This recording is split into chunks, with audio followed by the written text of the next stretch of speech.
Welcome to this episode of Behavior Code. In the coming weeks and months, we'll have many new guests for you as the boot camps with Arashti Bazaar have really exploded, and we have many multiple alumni. You know, they've come to many boot camps, and we want to document their transformation because you need to know that this shit is real. If you went to a martial arts class and you were learning some moves, I don't know, just imagine boxing, Krav Maga, whatever, and versus you going to a martial arts class and you had a bully in your life that was threatening to beat the shit out of you after that class, how much more dedicated would you be to learn the moves of that martial arts class, knowing that you're going to be tested right away? Okay, this is how you need to handle the subject of your relationships, the subject of how you relate with women, how you relate with men. But I know most of this audience is going to be men. How are you relating with women? Not just the woman. You zoom in on the individual. You can compromise yourself if it's within your integrity, but there's a general vibe and a relationship that you relate with women that is like an overarching umbrella to how you're going to be responding to each individual woman. It's a default that you'll fall back on when you're not so certain of how to handle in a particular situation with a particular woman.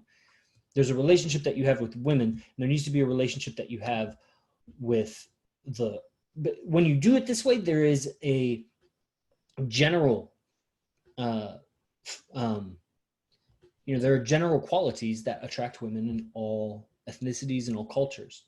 You go over those in the mystery method, and those are the 5 biological switches that have just been codified. Maybe there could be a more accurate way to state them, but pre-selection, leader of men, healthy emotions, successful risk taker, and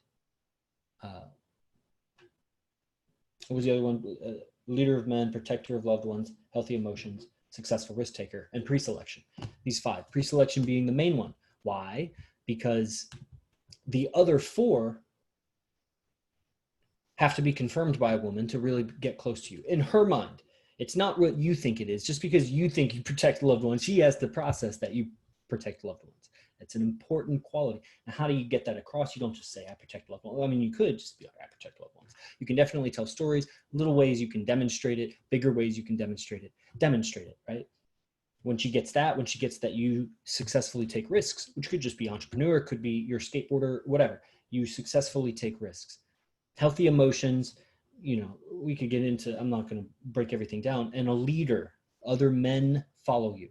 You could have women following, but you got to have other men following you because they represent survival. If you have those 4, a woman will, if you, in some way, she has to process that you have those. You could have those all day long, but if she hasn't processed it, to her, you don't have it. So you could even not have it, and for some reason, she's processing that you do because she's imagining, extrapolating based on like what she's seeing. So if she has all of those things, she gets close to you. Now, okay, so she got all of them except pre-selection. She decides to get close to you. The next woman who looks at you and that pretty girl is on your arm, she can be a little bit more confident that you have demonstrated leader of men, protector of loved ones, healthy emotions, successful risk taker, because the pre-selection symbolizes or represents the other 4 attraction switches have already taken place, which is why pre-selection is such a powerful cue, because it's very costly for a woman to have sex. It's very risky. What's up, Andrew Dutra? It's very risky because she could get pregnant. This is the biology. She could get pregnant if she has sex with you. And that could destroy her opportunities for future mating. So she needs to be very meticulous and selective on what man she mates with. That's her biology. Now, hoes these days are not as selective as we'd like them to be. But, it's up to you to find it. That's a different subject of how it's like all Satan's earth and they've totally corrupted the minds of people for 100 years with, mass mind control images and stuff, radio and television, whatever. Television, right? Okay. So pre-selection is so powerful. So I find myself in a new city now. I've moved to San Jose. I'm here officially in an Airbnb, but have a house application I'll be filling out this evening. It's there. I need to do it and find new houses. I'm here in Airbnbs until we get this fucking house. And if nobody gets a house, I'll get a fucking apartment. I'll stay here for 12 months. I'm committed, 100% committed to be here. Why? Because Arashti Bazaar is here to learn the martial arts, to learn his mindset. He's doing something that, like I said, if you went to a martial arts class, not just because he's a martial artist, but it's an analogy I got from him. And it makes sense. If you went to a martial arts class and you had an impending fight that was going to happen in your life right afterwards, like some guy was going to, and you knew it, you knew he was going to jump you, you would be in that martial arts class paying the fuck attention like a motherfucker. You would, every detail, you'd ask questions. It was life or death for you. And this is what it is for me in relationships, because the way I relate with women has been forever changed by the last 4.5 years of study. Understanding the male-female nature, there's no going back. You can't, I would have to have amnesia. There's no going back on some of these understandings. The understandings that men are not monogamous by nature, but women are monogamous by nature. The difference in investment, energy investment in the offspring, the different roles of what men were designed to do and what women were designed to do. Women were designed to have kids. Men were designed to protect women while they have kids or before they find their mate. I mean, there's a whole family dynamic that has evolved out of the man, the patriarch, needing to protect his wife and daughter and raise his son to do the same thing. That's it's just the result of genetics. Nowadays, there's a lot of chaos going out in the world. And so I found myself in this new city that maybe I don't have a social circle, and it's during lockdown. Okay. So what am I doing? I'm hella Tindering, hella bumbling for sure. And I'll keep you up to date with interactions that happen or whatever. Rest assured, if you see a new girl here, chances are I met her on Tinder or Bumble, but maybe not. A lot of times I'll meet up with a Bumble girl or a Tinder girl just to meet the next girl. It's just pre-selection. It's just somehow, and that's why Bumble and Tinder girls, they're too loose with their criteria. But what are you going to do? What are you going to do? You got to convey a lot. My images on those apps, they convey mostly pre-selection. Just as much pre-selection as like different, and the hotter the better, different girl, more compliance the better, more intimate the setting the better. Girl, girl, girl, girl, girl. There's also going to be, a handstand picture, successful risk taker.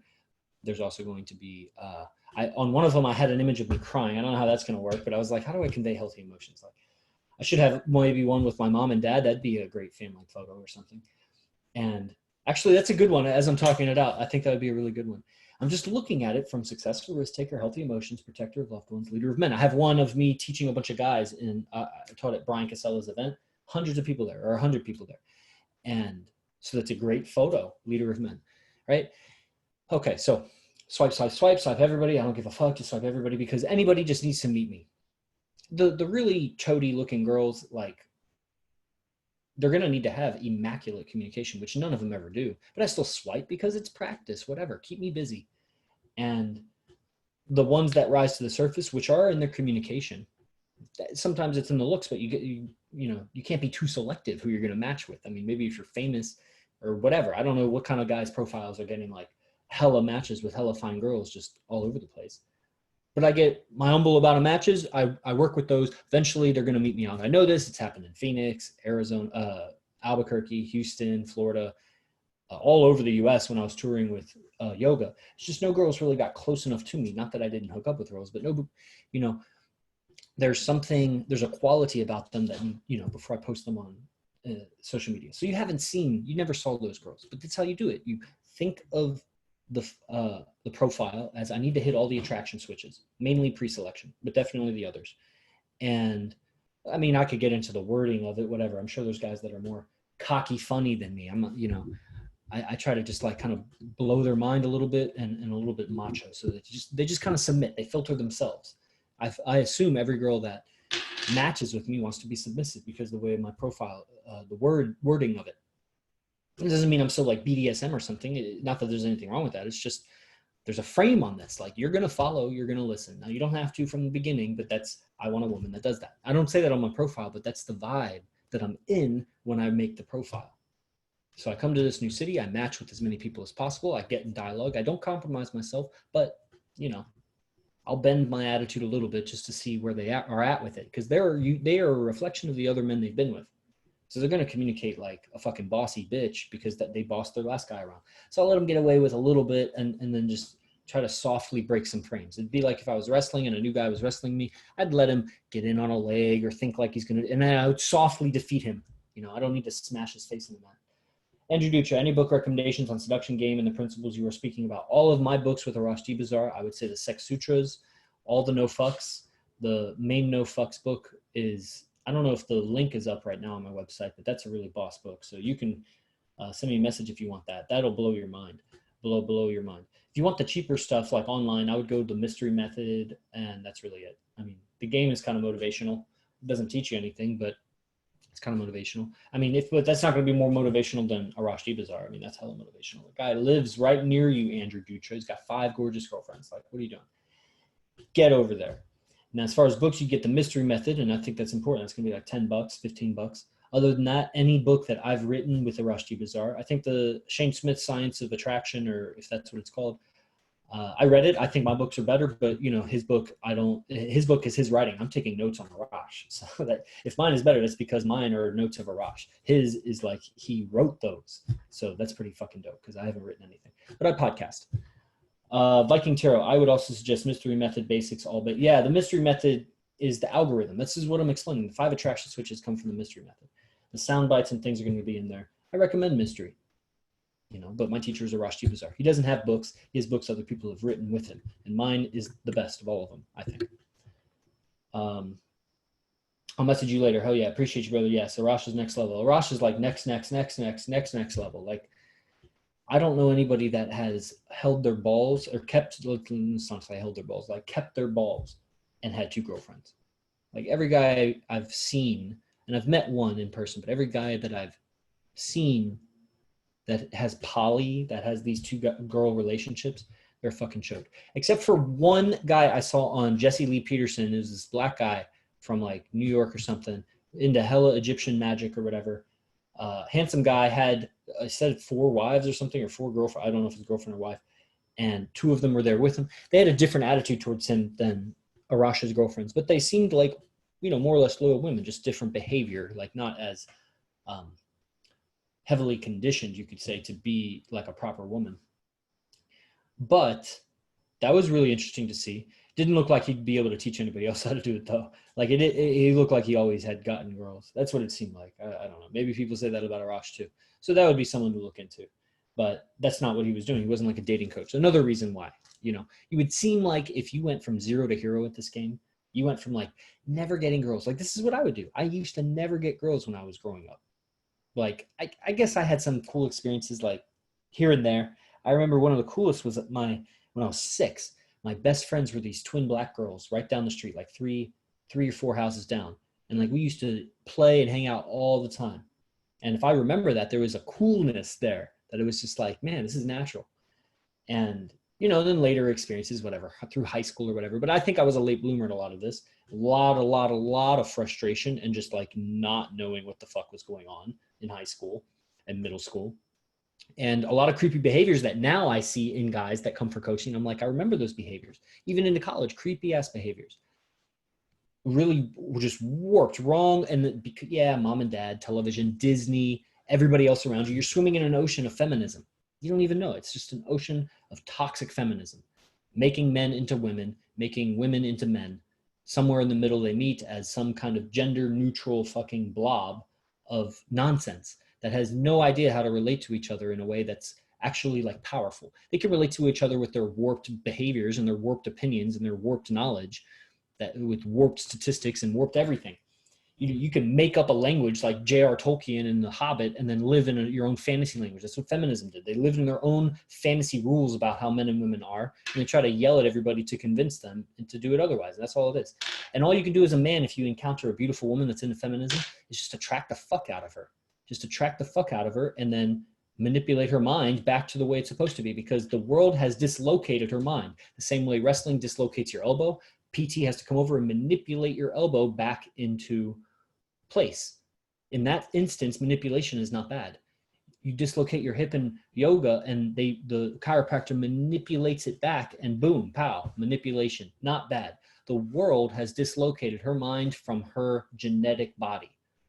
And it's your job to relocate it. Now she's going to squeal, she's going to squirm, she's going to be in pain. It's not going to be comfortable. So all you can do is fucking attract the fuck out of her and just keep attracting her, keep DHVing, not being into her for her sex, not being into her for sex. Sex happens, but not being into her for sex. Find other qualities about her besides just her looks and this and that. And let's see, Viking Tarot, gender neutral blob. Yeah, that's funny, right? I see so many men take a backseat to the girlfriend, and it always backfires when he gives up all control. Man, motherfucker, because women are not loyal. They're not designed to have power. They're going to fucking run amok with your relationship, and it's just going to disintegrate. They're going to talk to other guys. You're not going to want to lead her when she's talking to other guys. You're not going to want to take care of her when she's talking to other guys. I was talking to a friend today, and she's like, I never thought of it like that. I'm like, yeah, motherfucker, you are exchanging your sexual exclusivity for his commitment, and don't expect him to fucking commit so that you get sexually exclusive. You go first. Now, he should give you taste of it, taste of commitment, but he's never in his heart ever fully committed until you fucking fully committed that he's the man for you, because you were designed by nature to pick one man. You can get pregnant by one man. You can only nurture one man's child. You get multiple men's child. These are the most chaotic women on planet Earth. You see these women that have 2, 3 baby daddies. It's fucking disgusting. And they are a mess. And those kids, man, I hope they make some money, because they're going to be really good clients of mine later when they realize that they have taken on a completely fucked up behavior system, a completely fucked up strategy for how to relate to a mate. Look, one of these Bumble girls is messaging me now. It's funny. She got into, she just fallen out of a marriage, and she got into my no fucks lectures. I'm going to sell her on my philosophy of love lectures. I got an archive now. And I'll keep adding to it. I just need 1 or 2 women to sign up for that, and I'll fucking want to add to it. Because I'm learning now, I don't need to be hooking up with a woman to give her advice. We got Mo is on here. His wife is in the program. I teach her some things. We do these private sessions. Today, I mean, some days we talk about other things, but some days we talk about these relationships. It's interesting because there's a loyalty between Mo and I would never, ever do anything. And they're recorded, and I advise her to show it to him every time he needs to watch these, blah, blah, blah. You know, it's always a consideration in mind. There are many women that I've never gotten with and never will get with that seek advice. And when I say it to them, it brings order to their mind. They have kids, they have friends. It brings order to the whole world. And then you just got to value your own time. Like how much, because every woman's crazy. Most men are crazy. Every woman is crazy. Most men are crazy, by the way, because of their mothers. And their mothers were crazy because of their fathers. Their fathers were crazy because of their mothers. Their mothers were crazy because of, you get it? So at some point, quit blaming, and you just fucking get it right. And remember the analogy about the martial arts studio. If you had a fight right afterwards, you would fucking learn that 1 or 2 techniques like a motherfucker, just like to the bone. You'd get it right. You'd practice it like it was real. And this is what you got to do with relationships. When you study, you practice it like it's real. When you practice sound bites, you practice it like it's real. When you're messaging girls on Bumble or Tinder or Instagram or Facebook or wherever, you pretend it's real. It's always real.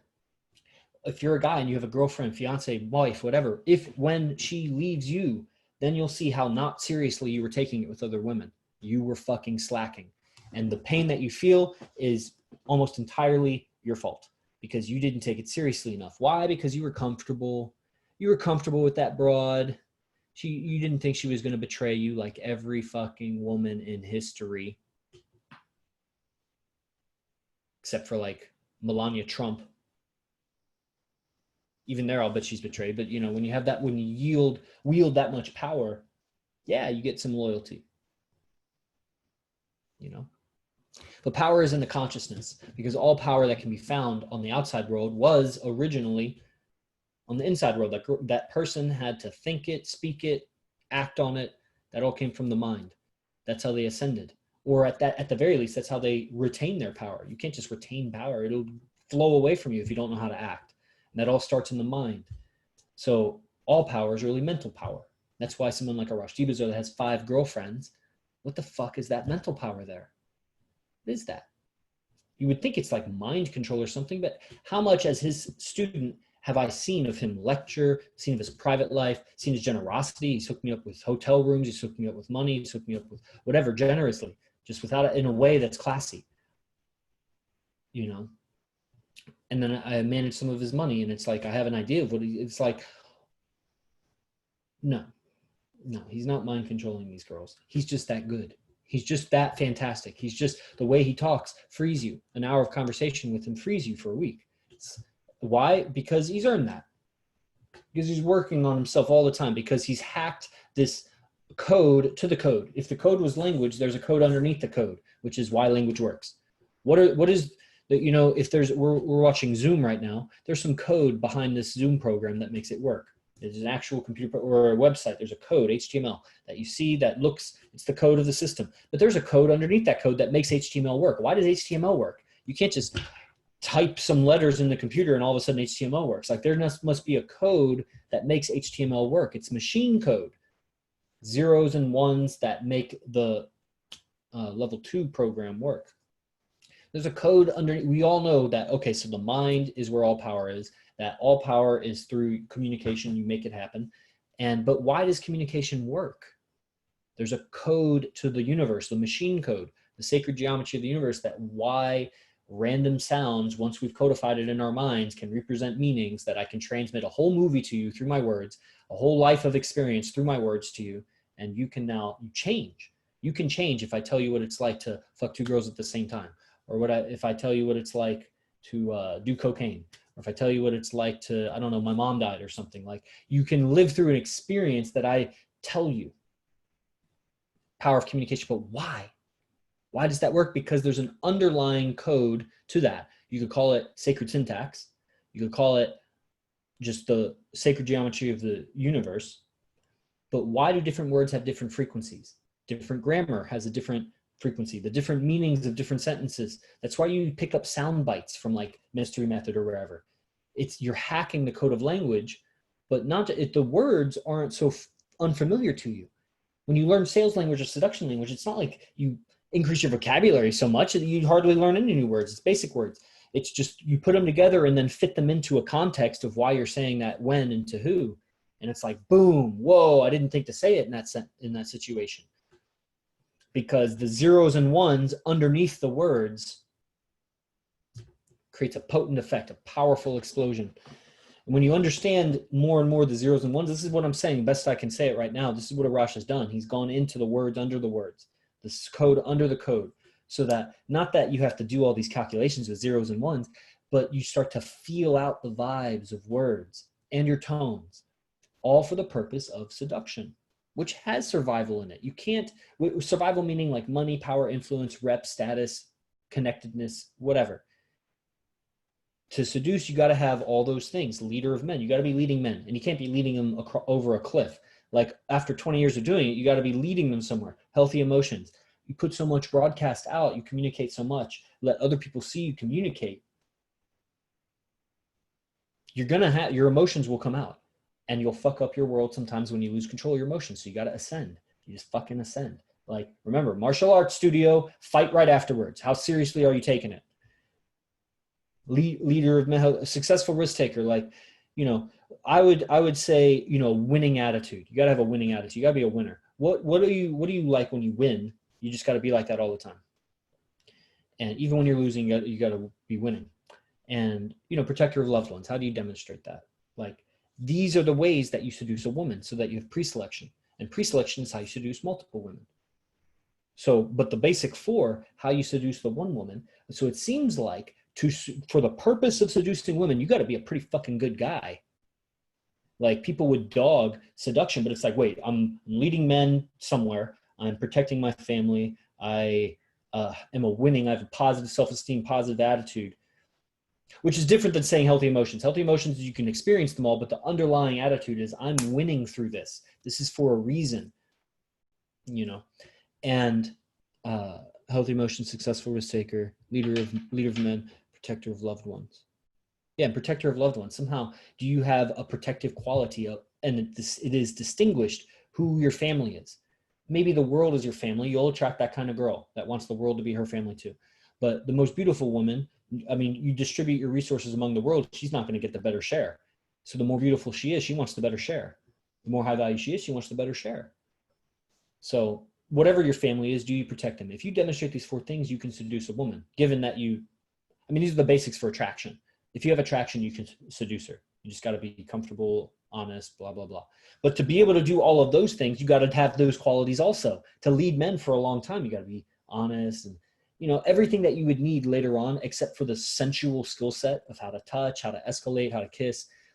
But that just comes with experience. You're not born knowing that as a man. You just, you know, some men learned it early. Can you tap into that exploratory phase as if you were 11 or 12 getting with the hot 13 or 14-year-old neighbor? You know what I mean? Can you explore it with a sense of awe and reverence and confidence? Like, yeah, I'm a fucking motherfucker. This is awesome. Like, all my friends are going to hear about this. I'll keep her anonymous, you know? And, you know, so you do that, you move forward. Okay. So where am I going? Yes, blowing fucking mind. You got to get on my philosophy of love lectures, bro. I got like 10 or 11 in there. They're really, really good. I think you would really like them. Okay. Let's see. Do we have anybody here? Any questions on Facebook? No. Okay. All right. Wrapping it up. So in a new city, matching Bumble, matching Tinder. I communicate to meet the girl out. I meet the girl out to both seduce her, but also use her to attract other women. It's a successful date, even if it's a horrible date. It's a successful date if I connect with another woman. If I improve my status in the venue. If somehow the bouncer or the waitress or the bartender or whoever looks positively on me, so that the next time I can go back to that place and build value. You're seeing me for the first time in 4 years, live in the same location for a year. For anything more than a month and a half or 2 months, really, you're going to see me behave differently, and I'm reporting it in. Okay, so you build value like that. It's a successful date if that happens. I'll spend $10, $15, $20 on a girl just for a successful date, whatever. This is money into the universe. I'm getting practice. You want her to submit to you, be submissive, spend a little money on her. You know, if the cost of living is different where you are, then you just do it differently. Okay, so I see DC's typing something. I don't know if that means I'm going to get a question here in a second or a comment or something. Okay, we'll give it a second. Guys, if you're catching this on YouTube or iTunes, then you know what to do. Subscribe. Share this if you see it on Facebook or Instagram with someone that you think would know or would like it. A bit out of topic. And of course, if you want the serious mechanics of communication and yoga mindset, go to the Silent Flute program on my website, ninthclub.com. A bit off topic from DC. What is the difference between doing visualization in first person and third person? Well, I think you mean what's the different effect, or what is the difference between first person and third person? It changes your perspective. You know, you manifest better when you see multiple perspectives of the same thing, because in reality, all of those perspectives are happening. And your imagination, when you take on different perspectives, you clarify what it is that you're embodying or what your role is. You clarify the energies of the view or the image that you're creating. And if you ever feel differently, like let's say you take on someone else's perspective of your posture or something, if you ever feel differently when someone does that, or if you ever feel differently when you do that and take on their perspective, that shows you how off you were before you did that. So when you start seeing other perspectives of the same thing, if it changes your field, if it changes your energy, it's because you were off and you needed to do that.